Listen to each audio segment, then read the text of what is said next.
ahead. Just clear.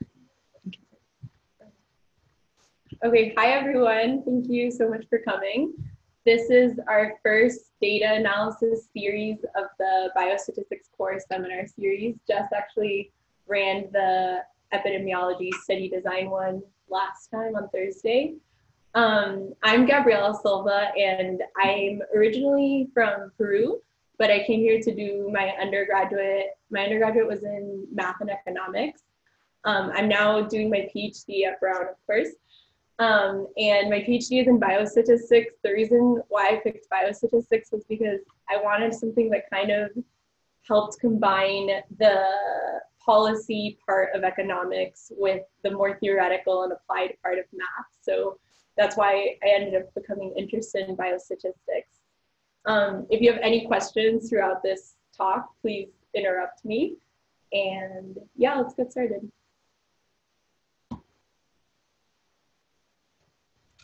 Okay. So what exactly is exploratory data analysis? Exploratory data analysis, according to Tukey, who is actually a mathematician that I believe obtained his Bachelor of Arts in Brown, which I thought was really interesting. He defined data analysis as procedures for analyzing data, techniques for interpreting the results of such procedures, ways of planning the gathering of data to make its analysis easier, more precise, or more accurate, and all the machinery and results of statistics which apply to analyzing data. And so this general description of data analysis, I think, really motivates a lot of the key ideas and the importance of exploratory data analysis. Exploratory data analysis is the phase of data analysis that usually comes before your model fitting process.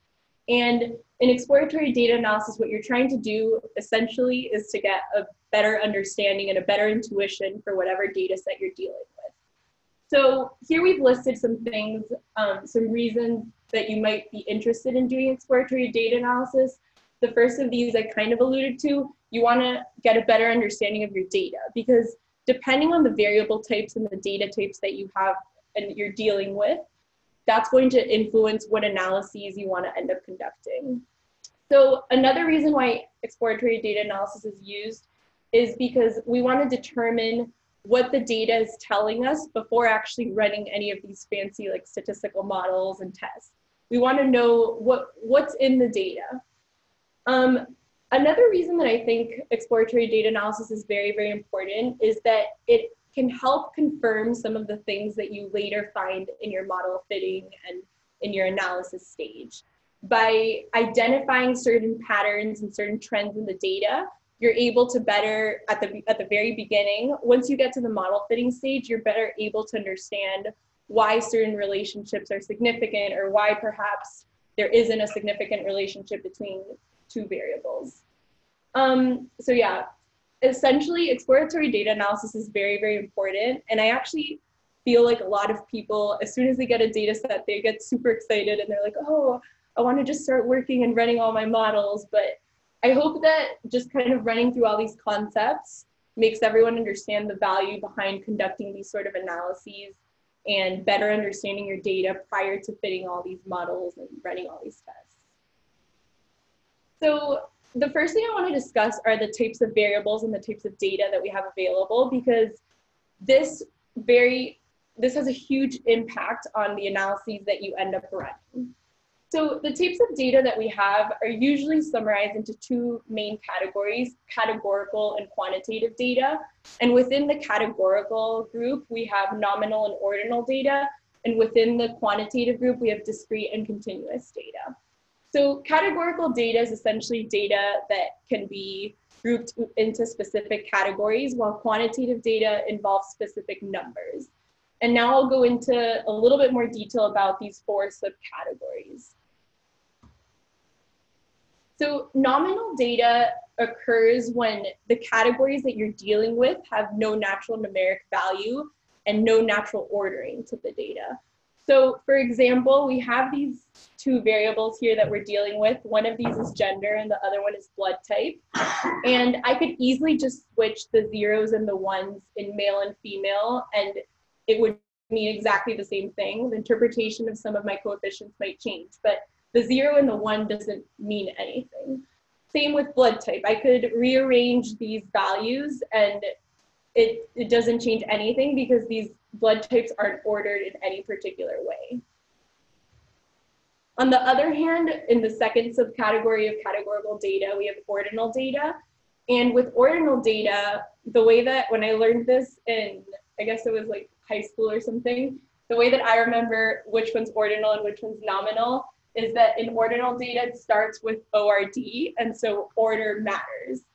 With ordinal data, we can rank our categories, and the numbers that we're assigning to the categories actually have a particular meaning. So in this example here, it's looking at ECOG performance status for patients in cancer clinical trials, and we see that the numbers between 0 and 5, basically it's a range of possible symptoms, and with 0 being the least number of symptoms in a patient and 5 being the most extreme case where you have very, very high symptoms and you're actually even diseased. So yeah, this talks about a range of symptoms. And so there is a natural ordering to these different categories. So when it comes to quantitative data, there were also two subcategories of interest. One of these was discrete data and the other one was continuous data. And I think the distinction between these two different quantities can actually become a little blurry in some cases. But the idea is that discrete data is going to be quantities that take on specific values. And sometimes we usually say integers, but it can actually be any range of specific values. But with continuous data, you don't have this restriction. Continuous data is not restricted to specific values. It can take on any range of values within potential possible subranges. So what I mean by that is that with discrete data, you might be interested in, say, the number of a particular event, like the number of traffic accidents or the number of infant deaths. And these are numbers that you can only have 0, 1, 2, 3, and so forth. On the other hand, with continuous data, with something like birth weight, I'm not sure what the lower bound on birth weight is, but it's going to be any number that falls between, let's say, I don't know, like 3 pounds and 7 pounds or something like that. So it can take on any particular value in that range. Same with time from diagnosis to death from a disease. So I don't know, if there's certain diseases that are onset at birth or something like that, then the time from diagnosis to death might be any value between 0 and 100 years old or something like that.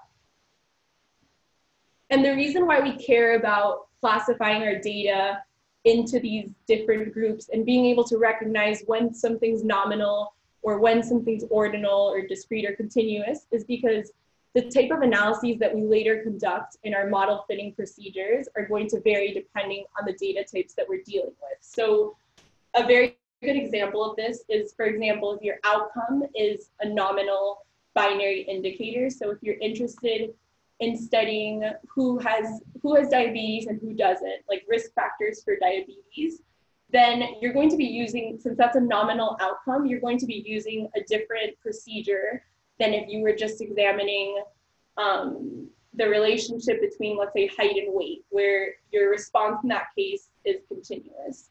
So yeah, knowing these categorizations can really impact the analyses that you later do. So I kind of mentioned outcome variable. The idea is that aside from having different types of data, we also categorize the different types of variables differently. So the two major categorizations are the response or outcome variable, which is also known as the dependent variable. And this is the outcome of a study. So it's the variable that you're interested in understanding how changes in that variable come about.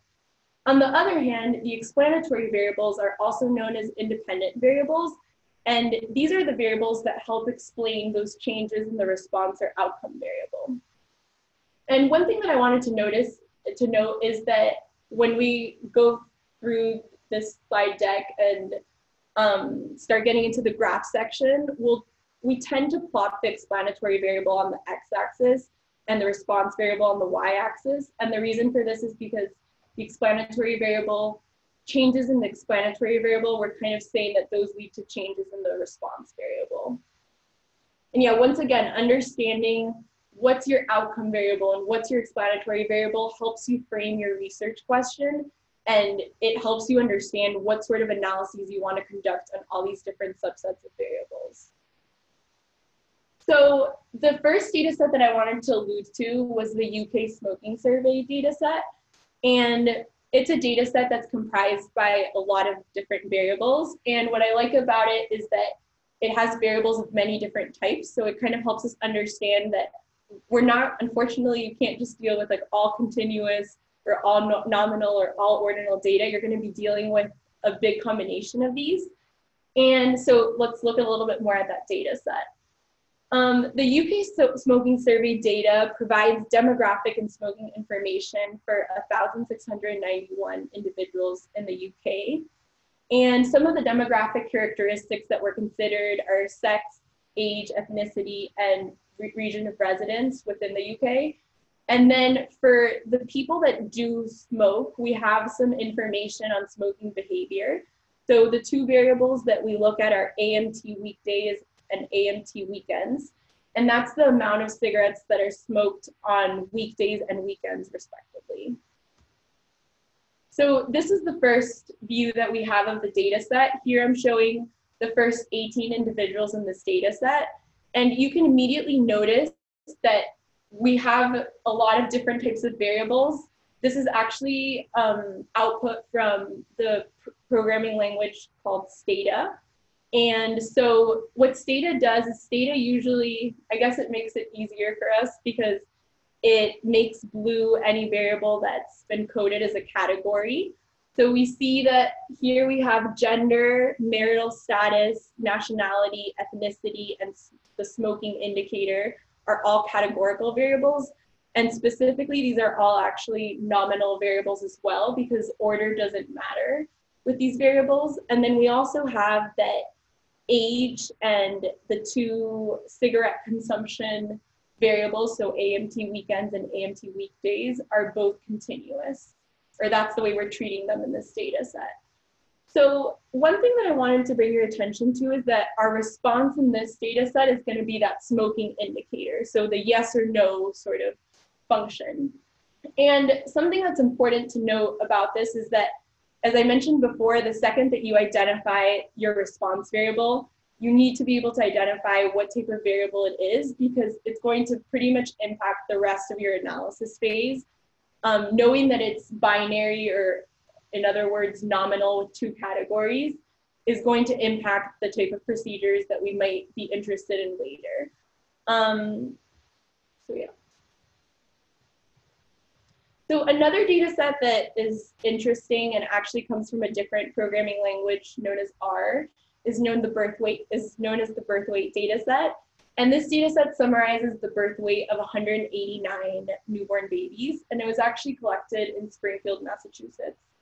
Throughout, you might see in these slides some coding notes, and these are particular to R, or they might be particular to Stata. We decided to include both of them because we're not really sure exactly what everyone's dealing with and what programs people use. So we wanted to be able to speak to a wide range of data analysts.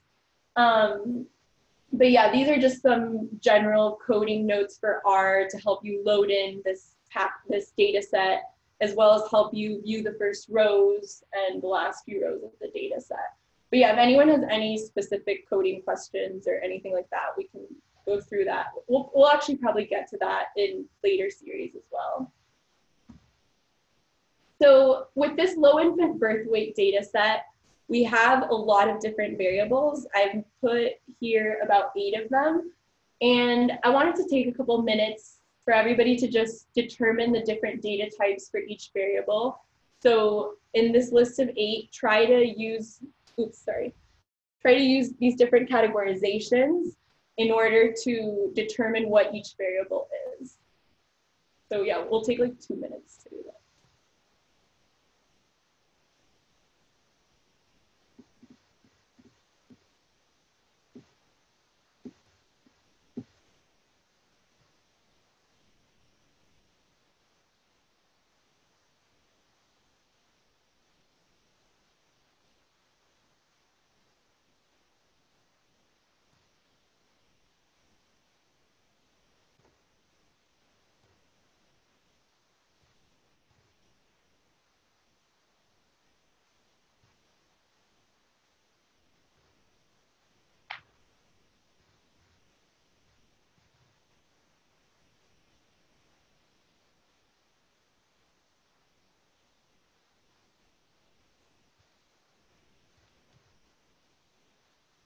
Okay, so in this particular exercise, I think we have basically a combination of both nominal and continuous variables. So here are the solutions.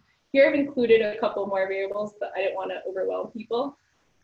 Yeah, all of these variables fall into either the category of nominal or continuous.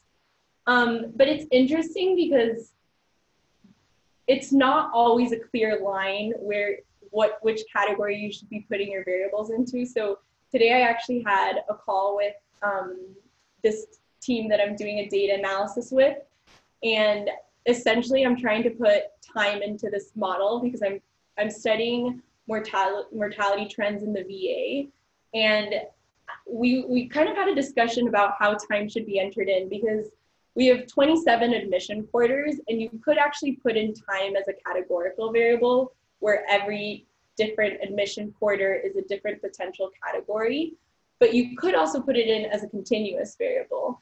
And so, I mean, at least for my analysis, I ran them both, one treating time as continuous and another treating time as categorical, and there's different implications to doing that, those two steps. But yeah, it's interesting to note that it's not always this perfect distinction between everything. Something like time might be, might fall into different categories, and how you decide to treat it might depend on your application as well. So finally, the last data set that I wanted to look at was the Pima data set, which is also a data set that can be found in R. And that's one nice thing about the R programming language. It actually has a lot of built-in data sets. And once you know how to incorporate all these packages into the program, you have access to a lot of different data sets, which can help individuals who are just getting started with data analysis kind of understand better these ideas. So this data set looks at a population of women who were at least 21 years old, and they were tested for diabetes. And the whole point of this data set or this collection process was to determine which factors influence the incidence of diabetes. So which factors help you understand whether or not someone has diabetes. So here, I won't go through the exercise again, but it's available in the slides if people are interested. But the idea here is that there is a research question because the individuals that collected this data went into it wanting to understand more about why diabetes takes place in this population of women. And so there's a very defined outcome variable, which is whether or not you have diabetes. So in this case, again, we're dealing with a situation where the outcome variable is this nominal category. And then there's a bunch of explanatory variables, which can also be considered risk factors for diabetes. So the team of individuals who collected this data believed that potentially one of these seven or a combination of these seven variables could help you predict whether or not one of these women had diabetes. And some of these are continuous and some of these are not. So once you've understood what the variable types and the data types that you're dealing with are, it's also very important to be able to summarize your data because often some individuals work with millions of observations or hundreds of thousands of individuals. And so you can't just present the entire data set to someone and be like, oh, read this whole data set and you'll understand everything that I collected. You need to be able to find a wise way of conveying this information to people.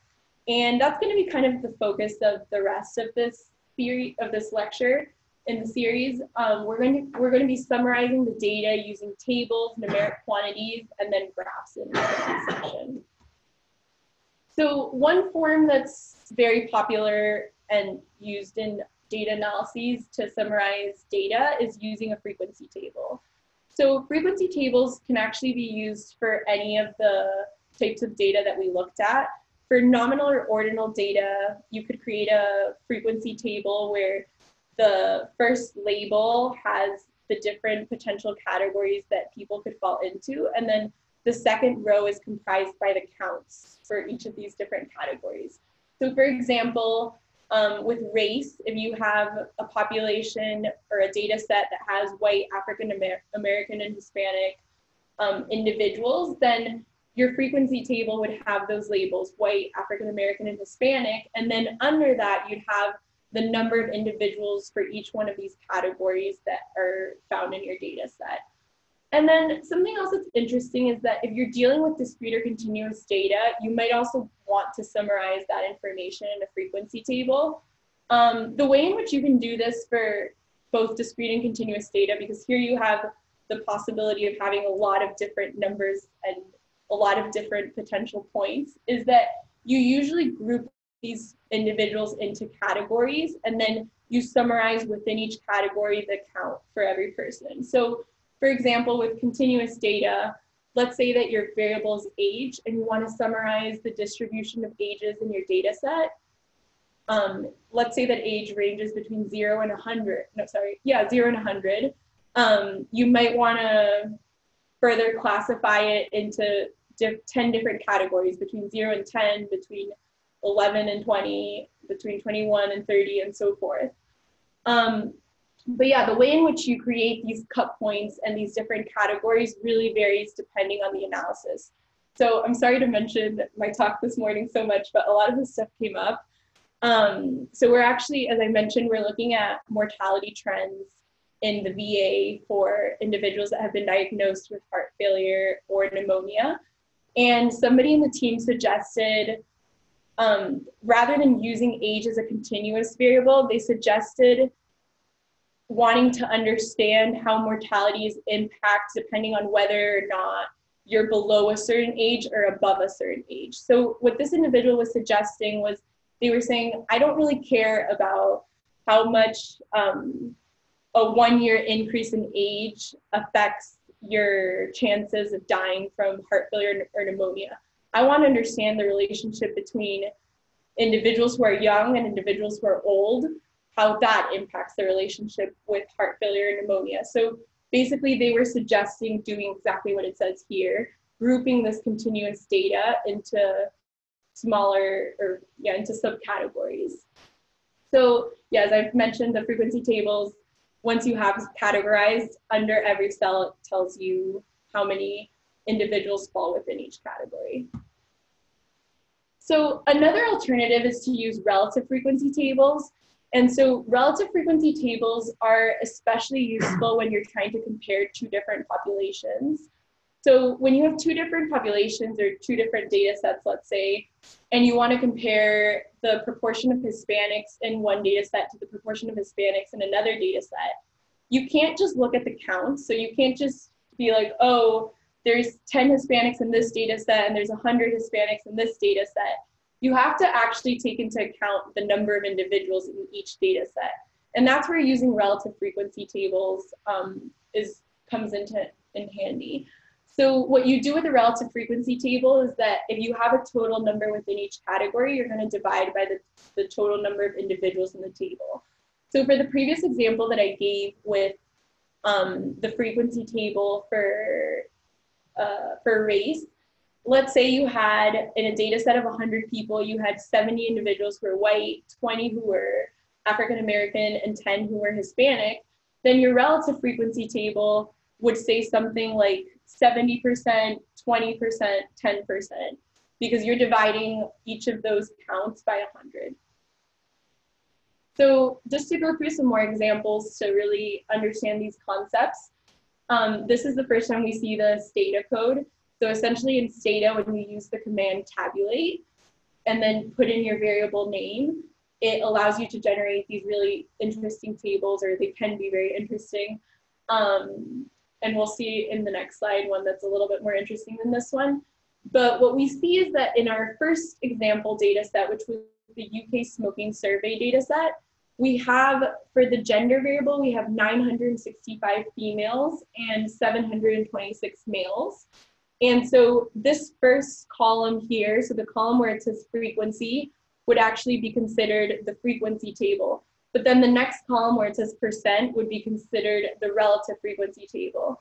And so this is telling us that in our data set, we have 57% females and 42% males. And it might seem silly to be doing these analyses, but it does end up being important because, for example, again, in the data set that I'm working with for the VA, our study population is approximately, I think it's like 98% male.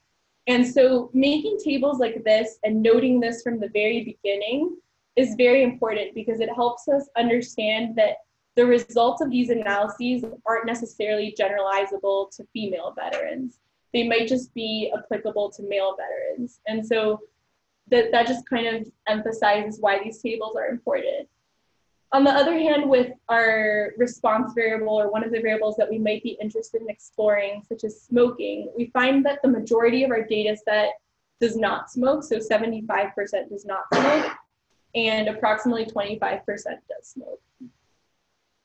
So this is a table that I think is a little more interesting because, so in Stata, when you put in two variable names, such as gender and smoke, it allows you to see the contingency table for the two variables, which is basically just a relative frequency table, but for two variables. And what we see here is, what this table is telling us is that there are 731 females who do not smoke and 539 males who do not smoke. And then there's 234 females who do smoke and 187 males who do smoke as well. And once again, here, let's say that my outcome was smoking, just looking at a table like this at the very beginning of my analysis, before I even run any sort of regression model or anything like that, just by looking at this table, since the percentage counts, which are the second row within female and the second row within male, so it says 75 and 74, since the percentage counts for both of these are very, very close to one another, this leads me to think that gender probably isn't very influential in your smoking status. And so later on in the analysis phase, when I actually start fitting my models, if I find that gender is not statistically significant as a predictor for smoking, having conducted this exploratory data analysis helps validate that conclusion. It helps me understand that, that gender probably isn't influencing smoking, because we see that the proportion of females who smoke is very similar to the proportion of males that smoke. So here I wanted to include some code in R as well to do these frequency tables. In R, you just use the table function and you put in your variable. So here I believe the variable type is just whether or not you have diabetes. So what this is telling us is that in our data set of 200 women, we have 68% of these women, 68 have diabetes. So 34% of the women have diabetes. And in R, you can also make relative frequency tables. So you do that, there's a lot of different commands. I'll focus on the one on the top. The prop.table allows you to create a relative frequency table, and you can also change it to get percentages if that's what you're interested in. So similar to Stata, in R, we can also examine these variables in frequency tables using one, I think you can use up to 2 variables for the table function, but actually I think you may be able to use up to 3. But yeah, the idea is that these kind of tables help you understand patterns in the data set. So one thing that I noticed when I was creating the table for whether or not you have diabetes versus the number of pregnancies is that I noticed that, not surprisingly, most of the data is centered around the number of pregnancies being less than or equal to 4. For 5 to 14 pregnancies, we don't really have very much information. So it's going to be harder to predict whether these people actually do in fact smoke or not, because we just don't, those numbers are much more rare. And yeah, you can, as I mentioned, you can make different types of tables for these. And there's lots of different coding alternatives for these different tables. So another way that you can also summarize your variables aside from using tables, because I think in some places using a table, especially if you want to like publish a paper or something, maybe it takes up too much space, or maybe the person doesn't want this sort of table presented at them. They want actual numbers. If you want to use numbers, then there's 3 measures of central tendency that are most commonly used. By central tendency, I mean the point around which most values are gathered. So the 3 that we like to talk about are the mean, the median, and the mode. The mean is obtained by summing up all the observed values for your continuous variables and then dividing by the number of observations that you have. And it's also called the sample average. The median is just the middle point of the ordered data set. And the mode is the value that occurs most frequently in the data set. So here I included a very, very simple example. So let's say we had this data set of 7 individuals. The reason why I included this example is because we find that the mean, the median, and the mode are all pretty different in this case.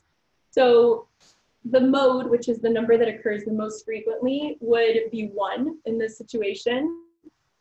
And the median would actually be 4 here because you have an odd number of values, and they are ordered according to from small to large. So the middle point would be 4 because you have 3 values that are less than 4 and 3 values that are above 4. And then the mean, if you take the sum of all those, I think it sums to 27, I think. And if you divide that by 7, that's very, very close to 4. So that just is showing you that these measures of central tendency don't always agree with one another. So in some cases, you might actually want to report both. A lot of the time when I'm doing data analyses, I like to report the mean and the median specifically, but for other purposes, perhaps the mode is more important. So just a little bit more information on the median because I didn't really explain how to calculate it. When you have a data set, if you order the observations from smallest to largest, then if there's an odd number of observations, then your median is going to be that middle number. So in the previous slide, I had 7 observations, so the median was going to be 4. But if there's an even number of observations, what you do is that you take the average of the 2 values that are in the middle of your data. So the median of 1, 2, 3, 4, 5 is going to be 3 because, as I mentioned, there's 2 values that are below 3 and 2 values that are above 3. And then the median of this set of 6 numbers, which is even, is going to be between 3 and 4, because if we kind of take this group of 3 and 4, we have 2 values that are below it and 2 values that are above it. And so if you take the average of 3 and 4, that comes to 3.5. So another way of numerically summarizing data that is very, very often used are the percentiles of a distribution. So the percentile of a distribution is the value such that p% of the observations are going to fall at or below it. And I just included some of the most commonly used percentiles. These are the 25th, the 50th, and the 75th percentiles. I mentioned some alternate names for these. So the 25th percentile is also known as the first quartile. The 50th percentile is actually just going to be the same as your median, which we already discussed. And then the 75th percentile is the third quartile.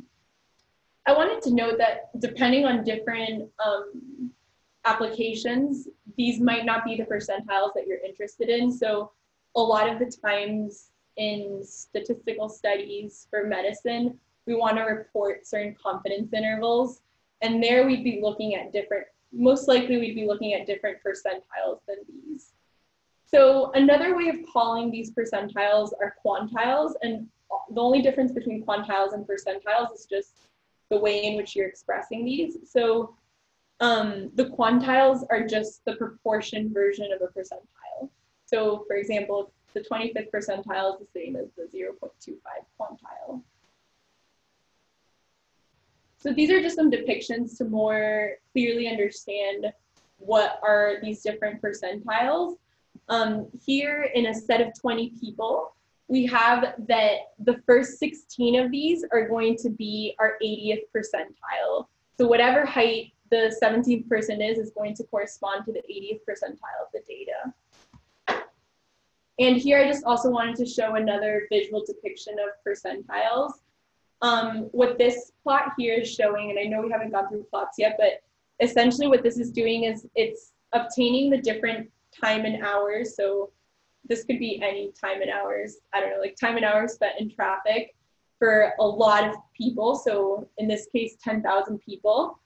And it's plotting for every single time how many people experience that time or less than that time. So what we see here is that if we're interested in computing the 30th percentile for the amount of time that you spend in traffic, then 30% of 10,000 is going to be 3,000. And so we go to this plot and we follow the curve. We follow this orange dotted line all the way until it hits the blue curve. And we find that the 30th percentile is going to occur after about 6.5 hours. So actually, traffic was probably a bad example because I hope no one's in traffic for that long. And same situation here.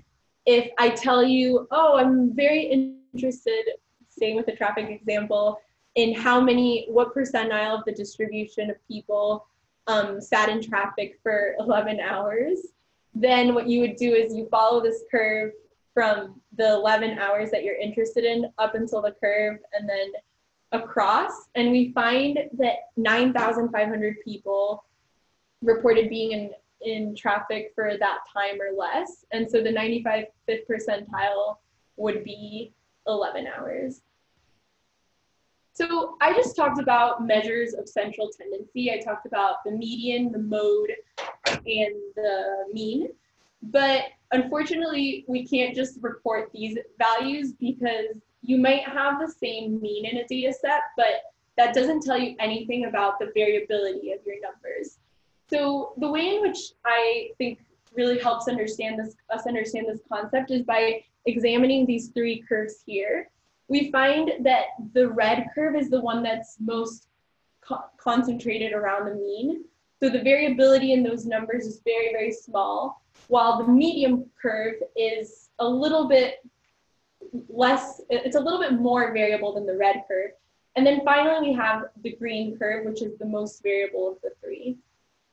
And so what this image is showing us is that knowing the mean isn't going to necessarily allow you to understand how all these values, all the values in the data set. You also need something that summarizes the variability in your data. And to summarize variability or the spread of the data, we also have some different alternatives. These are the variance, the standard deviation, the interquartile range, and the range. So going back to this image to just get a little bit more intuition, let's say that I tell you to look at the range of the green curve and compare it to the range of the red curve.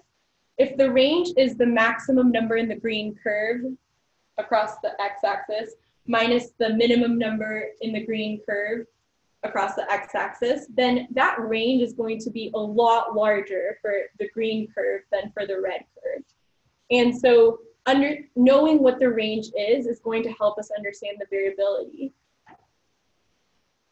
The variance and the standard deviation are commonly reported, and once again, they are measures of variability as well. The way in which you compute those, I'm sorry if it looks kind of like a dot, but it's meant to be a minus. You get that the sample variance, which is often denoted by S squared, is going to be 1 over n minus 1 times the sum of the observations when the mean has been subtracted from them. And then the standard deviation is just the square root of that value. So if your sample data is given by these 8 points here, then this formula is just kind of showing us how we plug stuff in to compute the standard deviation of our data. And we end up getting in this example that the standard deviation is 4.3. So here I wanted to show some more code for Stata and also some more output to help us understand how we look through all this output. So here I'm summarizing the weekday variable, which was the number of cigarettes that are smoked during the week among the smokers. And so we have 421 observations from our UK data set. And if you look at the kind of the right bottom panel, you see that the mean is equal to 13.75 and the standard deviation is 9.39 approximately. And you can also find different measures of interest, such as the variance, the skewness, and the kurtosis. And I'm not going to discuss these here, but essentially these are other variables that help you understand how the weekday consumption of cigarettes variable behaves. Additionally, in the data output, we also have information on the percentiles and the different counts that can be found for these. So this is a very, very nice way of summarizing using numbers the variable that we care about. In R, you can also do something similar. So rather than having that full summary output table, you actually have to go through and type the different values you're interested in. There is a summary command in R, but it presents some of the quartiles of interest as well as the mean, and, well, the median is one of them. But yeah, if you're interested in, say, the variance or the standard deviation, you need to actually plug that function in. And yeah, in R, I think it's a little bit harder to wrap your head around at the beginning, but what you're doing is you're calling the function and then you're just putting in the variable name in the middle. So here we have the summary output for BMI, and it's showing us that the mean is going to be 32.3 and the median is 32.8. So one thing that I wanted to briefly mention before moving on to graphs is that sometimes we might be interested in comparing, let's say, the variability in one variable to the variability in another variable. And unfortunately, you can't just compare, in most cases, the standard deviations, because the standard deviations are also going to be impacted by the different scales of your variables or the different measurement units. And that's kind of where this coefficient of variation comes in. It's a value that sometimes is reported. And what it comes down to is just dividing your standard deviation by the mean. And so to kind of get an intuition for this variable, we see by comparing the two histograms, one for BMI and one for blood pressure, that the distribution and the variability of these, just by kind of like eyeballing it, looks pretty similar. But when we go through and we actually compute the standard deviation of blood pressure and the standard deviation of BMI, they're actually very different. So the one for blood pressure is almost twice the one of that for BMI. And the reason for this comes precisely from having used different measurement units. So in this sort of situation, if we want to compare how variable the two variables are, it might be nice to compute the coefficient of variation instead. And when we do that for these two variables, we find that they're pretty similar to one another, which kind of confirms the instinct we had when we were just looking at the two histograms of those variables. So another important thing to kind of be on the lookout for when you're doing exploratory data analysis are the presence of outliers. So there is this mathematical kind of definition of an outlier based on the distribution of your values, but there's different ways of identifying outliers, and outliers can also be identified at different stages in your data analysis. I wouldn't necessarily put all my money on the identification of outliers in the exploratory data analysis section. I think in the exploratory data analysis section, I would just more note like, oh, I think maybe this is an outlier, maybe this is not an outlier. Because if it comes up as an outlier in the model fitting and analysis phase, then that gives more validity to the fact that it's an outlier. In the exploratory data analysis, I think, yeah, I just make note that it's an outlier. But one question that I think is a really important one is, regardless of the phase of your data analysis that you're in, what exactly should you do about outliers? Because a lot of the time, I think people are really, really tempted to just like get rid of any observation that's an outlier. And I think a lot of the time that's actually a mistake. If there is an outlier, I think that point requires very careful inspection, because there's different reasons for why it might be an outlier. And identifying the reason, I think, is key to understanding what you're going to be doing with it. So if the measurement was recorded incorrectly, or there was some sort of coding error, then, and you know that for a fact, like, so for example, if you looked at age and you found that someone in your data set, it said their age was like 400, then that's just an incorrect recording of the measurement, then you may want to consider either correcting that measurement or just omitting that point because it wasn't measured properly. But on the other hand, if you don't necessarily see that there's anything that wrong with it, I actually think that it should be kept in your model and it should be kept in your data set because it might actually show you something super interesting about the relationships that you're trying to identify. And so just getting rid of the outliers basically is making your model fit your data. And that's not necessarily what you want to do. Those outliers can actually be very beneficial in improving our predictions of something. So now I wanted to go a little bit more into summarizing the data using graphs, but does anyone have any questions so far that I can answer? Okay, cool. So another really nice way of summarizing your data is using these graph forms. Especially now, I'm not super sure about Stata, but I know that in R, there's a lot of really nice packages that help you make these really beautiful graphs that convey very, very important information.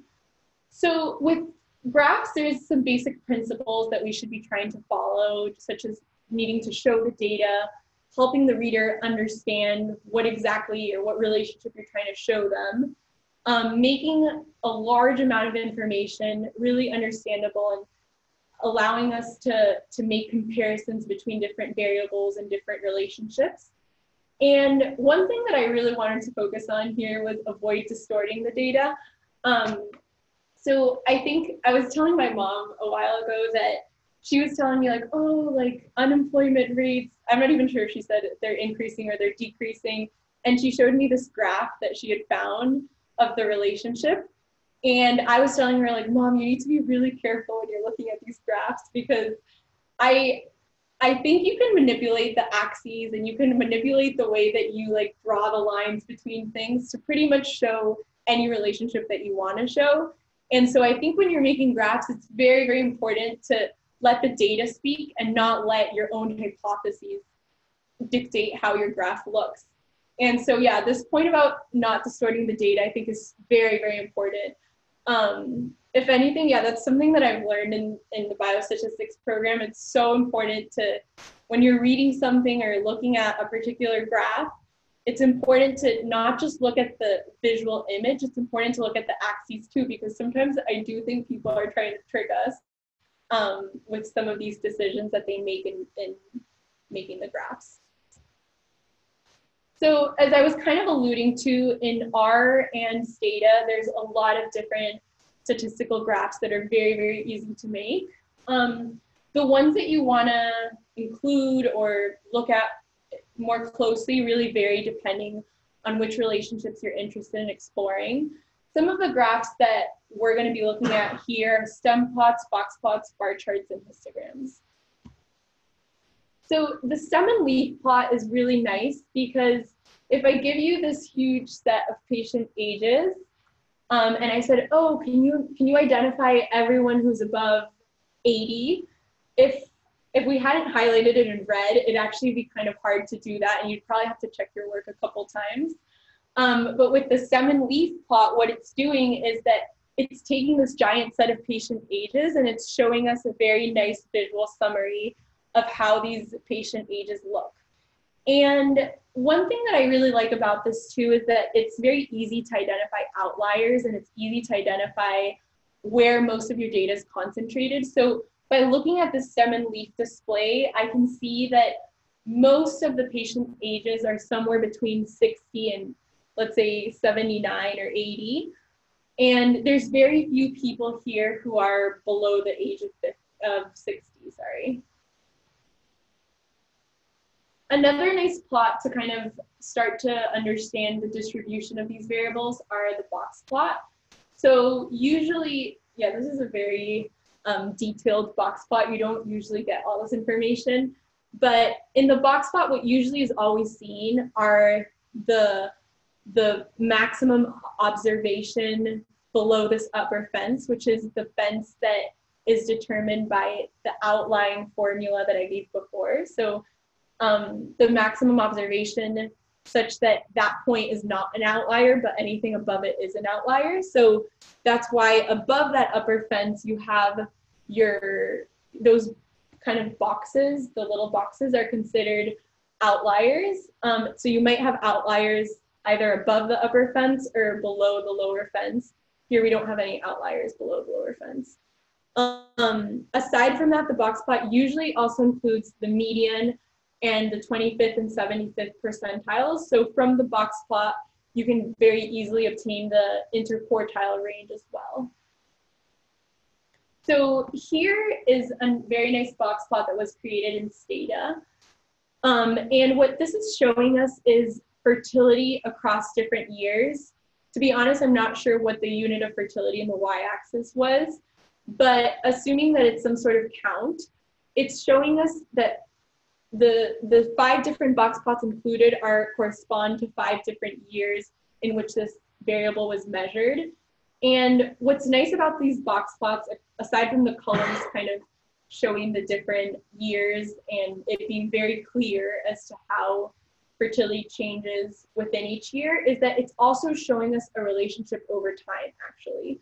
So we see if you remember that line that I showed you is the median, so the middle line in the box plot is the median. If you look really closely, you can actually see that that's decreasing over time. So by examining these box plots, we can actually get an understanding that this fertility metric over time appears to be decreasing. Something else that I found interesting was that the interquartile range, so the difference between the top bar, where the top bar is this, and that bar, is actually also decreasing over time. So the boxes are becoming smaller.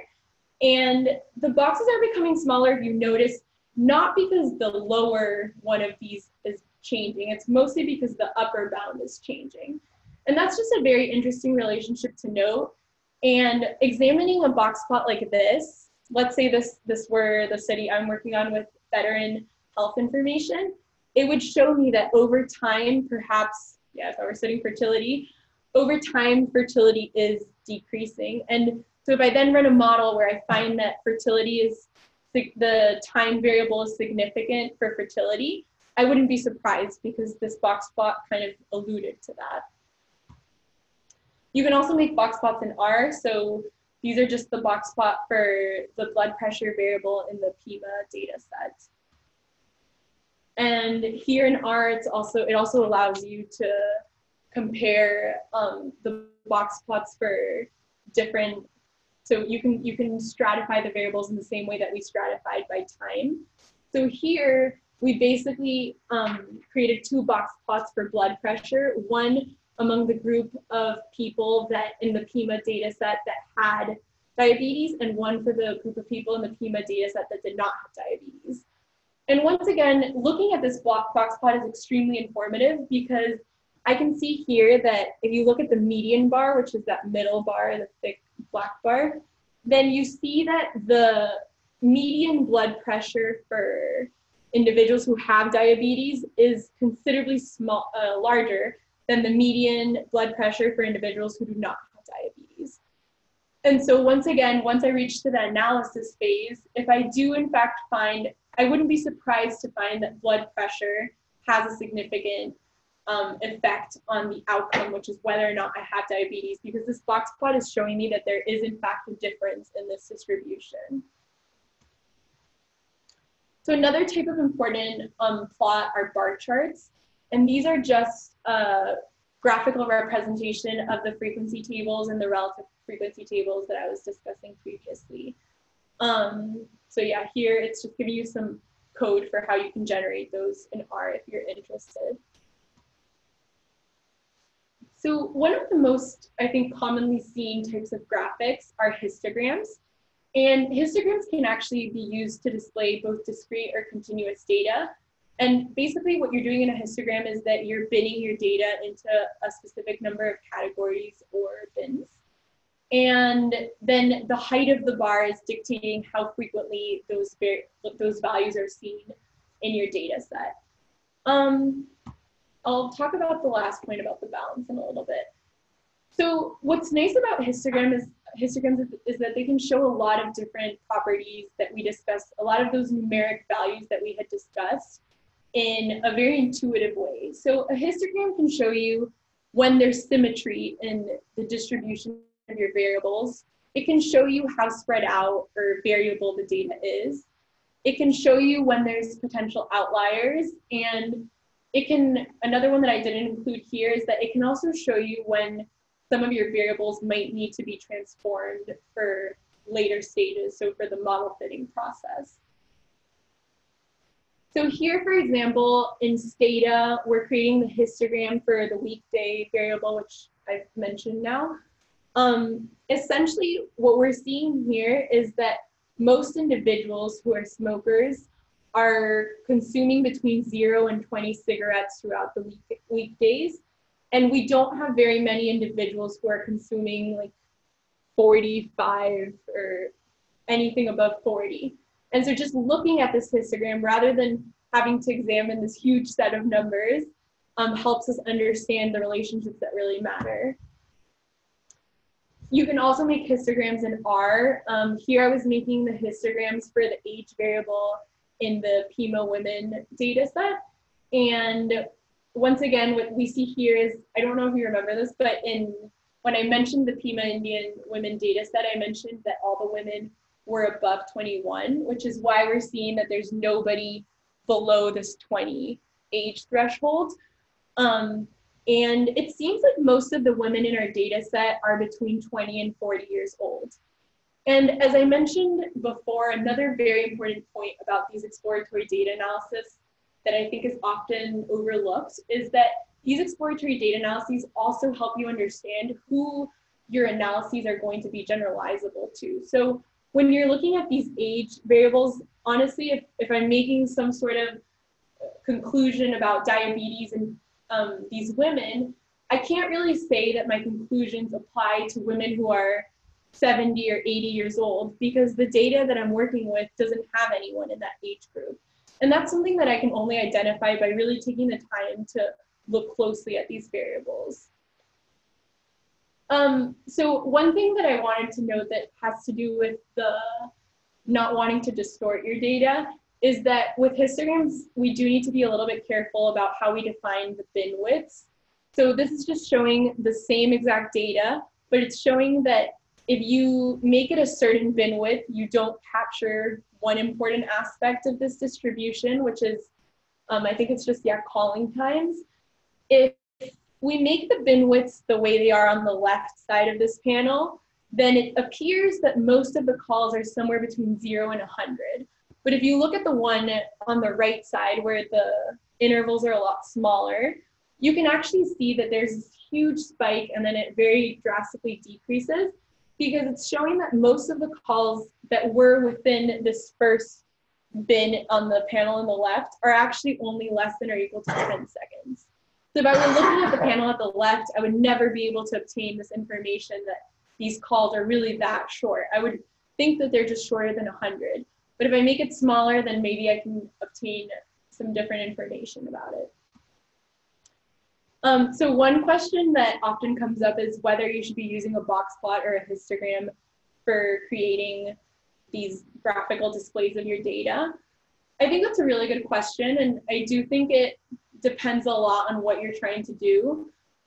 They both are able to show pretty much the same general ideas, but in slightly different ways. So with the box plot, you actually are able to, by extending the lines for the median and the quartile ranges to the y-axis, you're able to compute what these medians and quartiles are. But for the histogram, you can't really do that. You kind of have to eyeball it a little bit. And in cases where your data is not symmetric, that might be actually pretty hard. Another thing, personally, when I'm displaying data, I like to use histograms the most because I like to overlay the histograms. And that's something that with box plots, you have to put them side by side to one another, but you can't always overlay them. So yeah, it's a matter of preference, but they're both good at doing what they're supposed to do, which is getting an understanding for whether or not the data is symmetric, whether there's outliers, and just kind of how your data looks. So I've been mentioning the word symmetric a lot. But yeah, one thing that you do hope to get out of these graphs is that you want to understand whether your variables have symmetry and whether there's potentially one or more modes. So what I mean by that is symmetry has to do with the shape of your curve. So on the top panel on the right, where it says unimodal symmetric, this would definitely be considered a symmetric data set, because if I take the average, that's going to, and I could almost like put it in half, I could almost fold it in half, and the sides are perfectly identical to one another. However, on the second panel on the right, I see that this data is right skewed because I can't do that. I can't just fold it and have the halves be equal to one another. Another important thing to note about these distributions is whether they're unimodal or bimodal. So the first two panels on the right would be unimodal because there's only one value that occurs the most frequently. But then the histogram on the bottom would be considered bimodal because you have two potential peaks there. So those are just things to note. So we call an idealized symmetric distribution one in which the mean is equal to the median. And yeah, it's very rare. When you're looking at data, it's very, very rare to see something like this.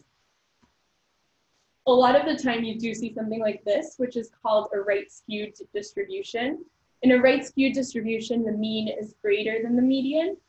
And some examples that I can think of that are right skewed are things like income. So for example, income, a lot of the time you're gonna have people, a lot of people in a particular range of incomes, but then you're gonna have some individuals who are outliers. And so it's gonna have this long tail at the right. And the reason why it's important to note these kind of skewness in your data is because I think I mentioned this a little bit earlier, but it kind of suggests whether or not you need transformations once you do reach that analysis phase of your data set. So if you notice that it's right skewed, such as income, you might consider taking different transformations of that variable in order to make it more appropriate for your model fitting processes. So that's all I have. Are there any questions that I can answer? Yeah.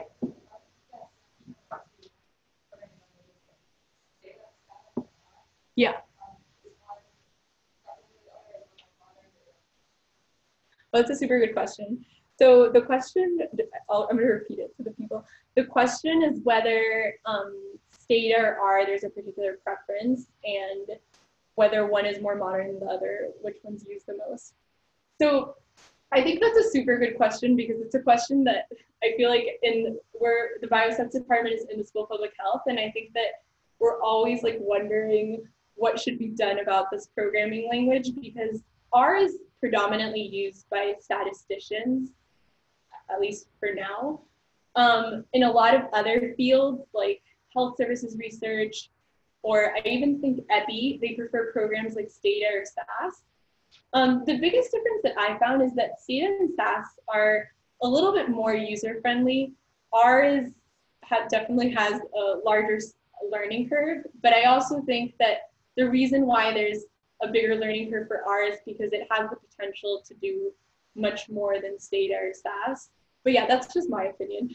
I do know in industry, they tend to use Stata or SAS or some other languages a little bit more, but within the statistics field, we try to stay with, yeah, at least the Department of Biostatistics tries to use predominantly R.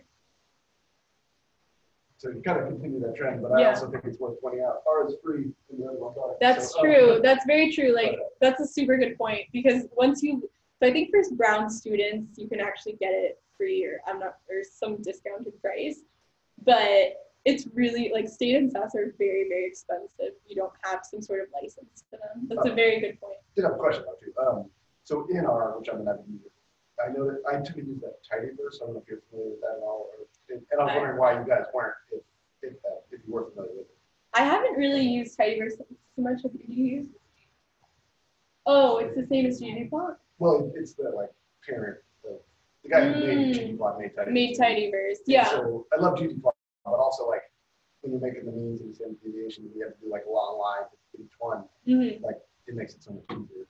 Yeah, I know. I actually don't use ggplot probably as much as I should, but ggplot makes like beautiful graphs. I've like read papers and I'm like, wow, this is amazing. In the coding illustrations we had, we were just using base R, but well, I was just wondering. no, but yeah, that's you got to do something I didn't like. Why you don't? No. I think a lot of people do actually use it. Also, like even right now, a lot of us, we were talking about this before it started, a lot of us actually don't even use R because it's not very user friendly. Like I tend to use RStudio, which is just like R, but it just organizes things in a little bit of a nicer way. But yeah. Yeah. So in Montgomery, tidyverse, I think that's a bundle for the different packages like Fire or Yeah. Different packages into one package.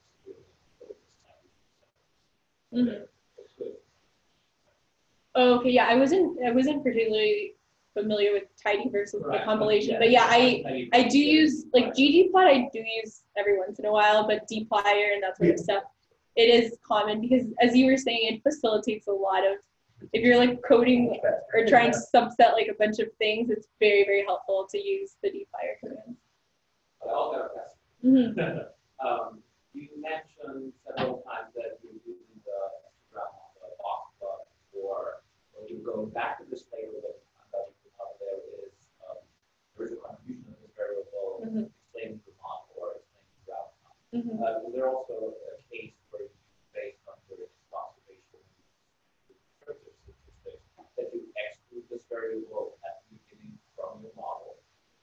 That's a good question. I think at the beginning with the descriptive statistics, I wouldn't really exclude it really depends on what your application is, but let's say I'm trying to predict something.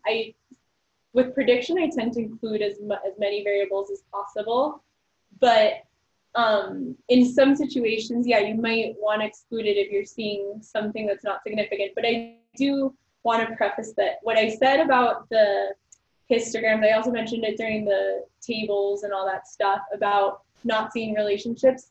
Just because I don't see a relationship or just because I do, I wouldn't exclude it for that reason. Because a lot of the times when you're running these models, you're not just interested in the impact of one variable on the other, you're actually controlling for a bunch of variables. And so the example that comes to mind that I mentioned, the one about gender and smoking, where the values were almost the same, I wouldn't use that to be like, oh, I shouldn't include gender in my model because it's not predictive of smoking. And the reason why I wouldn't do that is because potentially once I adjust for a bunch of other variables like age or comorbidity data or so forth, then gender might be predictive of the outcome.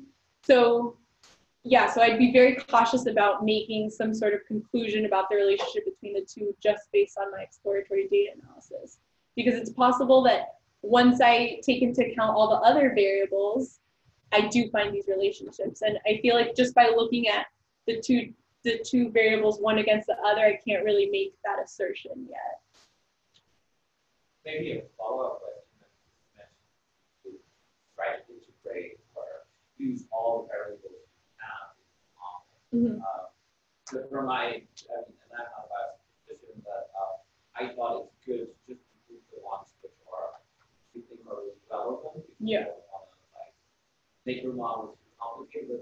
No, yeah, that's you're throwing everything in the model. No, that's a super good question. It's a very good question. Sorry, I forgot to be repeating the question. So the question is whether or not you should be including all your variables in a model.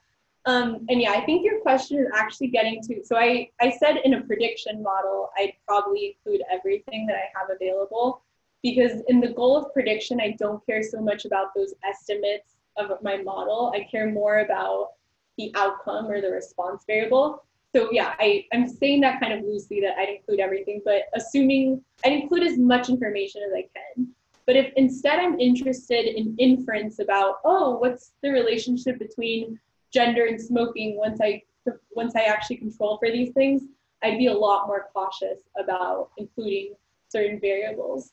So for example, in the risk adjustment models that I'm working on for the VA data set, I need to be very cautious about which variables I include, because we actually do care about the model-specific estimates.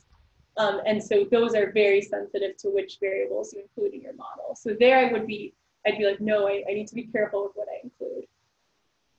That's a really good question. It comes up a lot in the data analysis course that we've both had to take.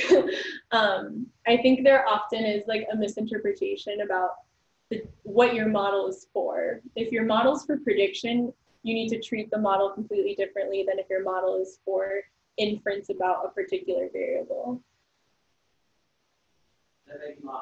Yeah, no, go for it. You mentioned, yeah, exactly. This was more referring to the first part of your talk, but you were saying that it's important that you categorize, that you put your variables in the right categories in terms of is it ordinal, is it normal, and that this will in fact make your analysis.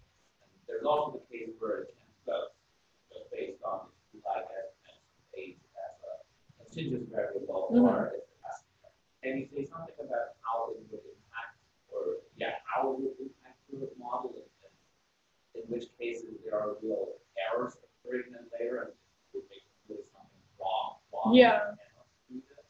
No, that's another good question. So the question had to do with when you're trying to decide whether in a model you want to include things either, let's say, in a continuous form or in a categorical form, whether making one of those decisions kind of does have the potential for error later down the line. And I think I'll go back to the example that I used with time. So for example, if I had these admission quarters, so every single admission that I had for heart failure and pneumonia, it fell into one of 27 potential admission quarters. So if I treat admission quarter as categorical and I enter that into my model with all the other risk adjustment variables, then that's going to be, once I actually, and I'm getting into like stuff that we'll probably do later, so I'm sorry if I'm confusing any. I'm sorry if I'm like saying things that people don't know, and you can just ask me and interrupt me. But once you do look at your output for that model, you're going to have, since there's 27 categories, you're going to have 26 estimates for every single. It's going to be comparing every single admission quarter to, let's say, the first admission quarter. And so 27 different estimates of that. Sorry, 26 different estimates of that. On the other hand, if I just put it in as a continuous variable, so I just say, oh, time is going to be 1, 2, 3, 4, all the way until 27, then when I look at my model output, it's going to just have one estimate for time. And I don't know, let's say it's 0.5. Then the interpretation of that is that for every increase by 1 of admission quarter, so every time you increase the admission quarter by 1, it's going to be increasing the mortality rate or whatever by 0.5. And the reason why this is a little bit problematic and those models are doing different things is because in the second one, I'm actually not controlling for the potential seasonality of the data. So the data is some sort of time series kind of model in the sense that there is this linear component to the time, but there's also a year component to time. So for mortality rates, I don't know this for sure, but I think, for example, during the winter, you definitely see slightly larger peaks in the mortality rates. And in order to capture those sort of things, in the second model where I entered it in continuous, it's necessary to include some sort of year or seasonal adjustment in that model as well. If not, I'm not capturing the same things as in the previous model. So yeah, just there is the potential for error depending on what your research question is if you don't think about the form of the variables. But then more error in terms of might not find it because you are missing some form of information, like you said, like that there's really one big years in the yeah. Kind of, you're not capturing this one. But there's not like a point where you say that, okay,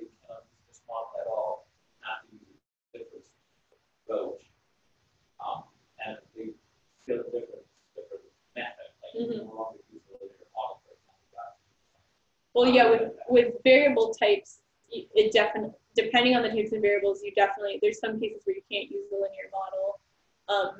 Yeah, if you have a binary outcome, you're going to be using a logistic regression model. If you have, what's it called, account outcome, so number of deaths in, I don't know, in some sort of place, then you might be interested in using a Poisson regression model. And I think a lot of the times people don't think about like, oh, is my outcome this way, or is my outcome binary, continuous, and so forth. And it leads to a lot of the time using these linear, the go-to is the linear regression model. And sometimes that is incorrect. And the problem is that it can produce estimates that aren't necessarily what you're looking for. So if you're looking for, let's say, count data, if you're looking at count data, the linear regression model might predict some sort of number between, I don't know, like 5.8 or something, when you can't even, like, that's not even a plausible value to have. So yeah, I think it is important to definitely think about your variable types when you're picking your analysis structures. Or even in like, a lot of times when you read like a paper in like a clinical journal, they have these like summary tables for the demographic characteristics of your data set. And even for those, you need to be careful with whether or not it's a continuous or a categorical variable, because for the continuous variables, I'm going to care a lot about the mean and the standard deviation. So I want a measure of the center, and I also want a measure of the spread. But for the categorical variables, I might care more about the proportions that fall into every category, or the count that falls into every category. And so, yeah, even being able to identify that for those summary tables before you actually fit any models is very important, I'd say. Thank you.